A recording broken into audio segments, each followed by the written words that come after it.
और देश के प्रतिभावान बच्चों के हुनर और काबिलियत की पहचान कर प्रधानमंत्री नरेंद्र मोदी ने प्रधानमंत्री राष्ट्रीय बाल पुरस्कार से देश के 21 राज्यों के 29 बच्चों को सम्मानित किया है। पीएम मोदी ने वीडियो कॉन्फ्रेंसिंग के जरिए हुनरमंद बच्चों से बातचीत भी की। हरियाणा के सिरसा के रहने वाले 14 साल के तनिष सेठी को पीएम मोदी ने करीब 1.5 साल में 1 दर्जन से ज्यादा मोबाइल ऐप बनाने पर सम्मानित किया है। तनिष सेठी साल 2020 में चर्चा में आए थे। उस समय तनिष ने भारत सरकार की MyGov इन वेबसाइट पर क्विज का शौक पूरा करने के लिए हाथ आजमाए थे। वहीं से उसे मोबाइल ऐप बनाने की प्रेरणा मिली थी। इस कोरोना महामारी के चलते लॉकडाउन के दौरान तनिष ने इंटरनेट से मोबाइल ऐप के गुर सीखे थे और महज 2 हफ्तों में ही पहली मोबाइल ऐप लिस्ट ऐप बनाई थी।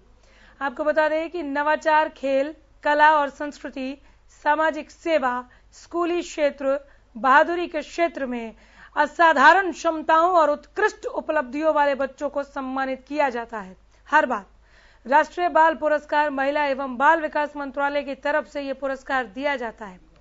पिछले साल के बाल पुरस्कार विजेता जिन्हें कोरोना महामारी के चलते सम्मानित नहीं किया जा सका था, उन बच्चों को पीएम मोदी ने डिजिटल माध्यम से सम्मानित किया और डिजिटल सर्टिफिकेट भी जारी किया।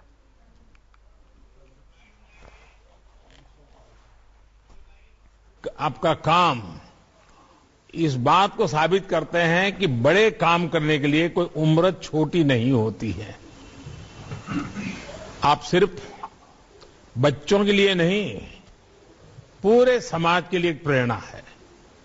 आप जो भी करें पूरा मन लगाकर करें, इस सोच के साथ करें कि मेरा काम देश को कैसे लाभ पहुंचा रहा है। हमारा जो देश का सॉफ्ट पावर है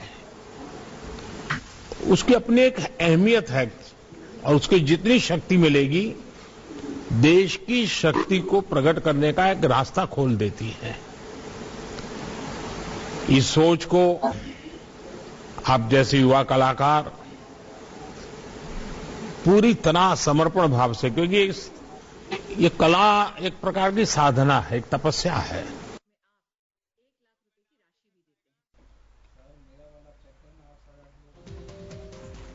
इस पुरस्कार के तहत प्रत्येक विजेता को एक मेडल दिया जाता है।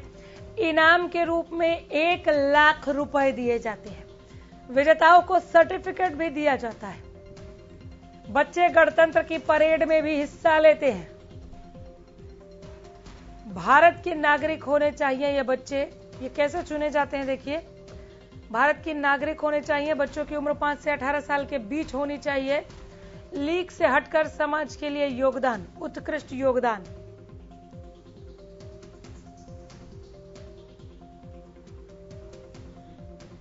एक बार फिर ये ग्राफिक्स आप तक हम पहुंचा रहे हैं। बच्चों की उम्र 5 से 18 साल तक के बीच में होनी चाहिए, उत्कृष्ट अदम्य योगदान होना चाहिए। इन श्रेणियों में दिया जाता है पुरस्कार। इनोवेशन के क्षेत्र में, सामाजिक कार्य के क्षेत्र में भी पुरस्कार दिया जाता है। शिक्षा के क्षेत्र में पुरस्कृत किए जाते हैं बच्चे और खेल के क्षेत्र में भी पुरस्कृत होते हैं ये। कला एवं संस्कृति के क्षेत्र में ये पुरस्कार दिया जाता है। बहादुरी के लिए पुरस्कार दिया जाता है। एक बार फिर से ये ग्राफिक सामने आने लगे। सामाजिक कार्य, इनोवेशन,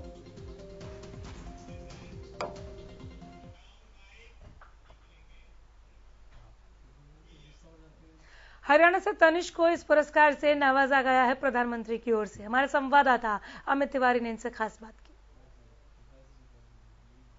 राष्ट्रीय बाल पुरस्कारों के लिए डवाली के तनिष सेठी का चयन हुआ है।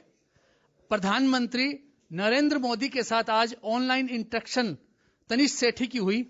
तनिष सेठी ने लॉकडाउन के दौरान करीब 9 ऐप्स बनाए और एक ऐप जो कि पशुओं पर आधारित था, पशुओं की खरीद फरोख्त पर आधारित था, उसको लेकर उसने ऐप बनाया जो काफी पॉपुलर हुआ। इसके अलावा कई और ऐप भी बनाए। हमारे साथ मौजूद है तनिष सेठी। प्रधानमंत्री से इंटरेक्शन होने के बाद और राष्ट्रीय बाल पुरस्कारों में चयनित होने के बाद तनिष सेठी क्या कहते हैं, इनसे जानते हैं। तनिष, हरियाणा न्यूज पर स्वागत है आपका। आज आप प्रधानमंत्री से जो इंटरेक्ट हुए, कैसा लगा और इस पुरस्कार से चयन होने के बाद आपको कैसा महसूस हो रहा है? सर बहुत अच्छा महसूस हो रहा है। मेरा कब से यह सपना था कि मेरी प्रधानमंत्री जी से इंटरेक्शन का मुझे मौका मिले।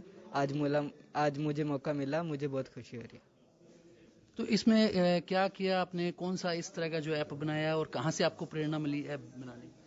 सर मैंने कोरोना टाइम में देखा कि बहुत से जो हमारे पशुपालक किसान भाई थे उन्हें सर पशु बेचने में दिक्कत आ रही थी, पशु मंडियां बंद थी और सर उनका सारा बिजनेस उसकी वजह से खराब हो रहा था। इसलिए मैंने एक ऐसा ऑनलाइन प्लेटफॉर्म बनाया जिस पर वो अपने पशु ऑनलाइन खरीद बेच सकते हैं। और कौन से ऐसे ऐप हैं जो आपके उसके अलावा पॉपुलर हुए हैं?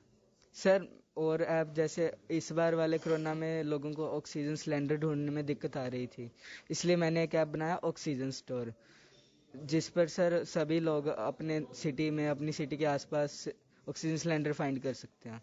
और सर मैंने 2 ट्रांसलेटर ऐप्स भी बनाए, जो sir Indian languages, speak India नाम का एक ऐप बनाया मैंने जिसमें इंडियन लैंग्वेजेस को हम ट्रांसलेट कर सकते हैं, और स्पीक वर्ल्ड बनाया जिसमें वर्ल्ड की 95 लैंग्वेजेस को हम ट्रांसलेट कर सकते हैं, बोलकर भी और लिखकर भी। तो भविष्य के लिए क्या सोचते हैं आप, क्या आपका लक्ष्य, क्या बनना चाहते हैं? सर मैं सॉफ्टवेयर इंजीनियर ही बनना चाहूँगा भविष्य में। तो आप जो आपकी हम उम्र आपके जितने भी बच्चे हैं उनके लिए आप क्या कहेंगे? सर मैं यही कहना चाहूँगा कि वो अपने समय को सही तरीके से उपयोग करें और ऐसे इनोवेटिव कामों में लगाएं। हमारे साथ तनिष्क के फादर भी हैं, अध्यापक हैं। इनसे जानते हैं सेठी साहब से कि क्या कुछ बच्चे को जो अचीवमेंट मिली उसके लिए वो क्या कहेंगे। बड़ा प्राउड महसूस कर रहा हूँ जी मैं। मेरे बेटे ने जो मेरा सपना था उसको आज ही हकीकत में बदल दिया है और प्रधानमंत्री जी से सम्मानित हुए हैं आज। और हमारे जो डब वाली मंडी है उसमें से इस बच्चे ने हमारा जो नाम रोशन कर दिया, सेठी परिवार का नाम सारे सिरसा डिस्ट्रिक्ट में रोशन कर दिया आज।